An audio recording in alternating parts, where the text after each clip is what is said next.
Remember that article I sent you that was a checklist of things to do before you leave for a gig? Make a list of what to do in order for yourself. Have the prep for departure list, upon arrival list, the after soaking list, and then just do the things in order so you don't have to think about it and you don't have to remember, and you just have your checklist there. And that way you can just follow the system rather than trying to remember what the system will be. And that should offload some of the stress that you might be feeling of trying to remember, wait, what are the things I have to do? Wait, what's the order? Wait, what's that other thing? That might help alleviate some of that. That was actually what prompted me to make the checklist in the first place, was me wanting to have a system that my dancers could, because, you know, I was working with different dancers. I wanted all of the dancers to know what to do. So I wanted everybody to have, okay, this is our checklist that we're working off of.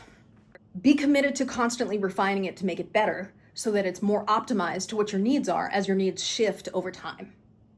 Re-review it after each gig. Oh, how did this work? Oh, this didn't work. I should have fixed this. Oh, this was in the wrong order. This should have happened before this part happened here. The other thing is you can have the same basic template, but like one template is for, I'm going to do a gig where I'm doing palm torches first, versus another template, which is I'm going to do a gig where I'm doing poi first, right? You can have different templates. So when I did gigs, I would often load up all of my props and put all of my props in baggies and then lay out the props in the order that they were. So like, I remember going to Tahoe and we were doing a 27-minute show in sub-freezing weather, which was one of the most challenging gigs I've done.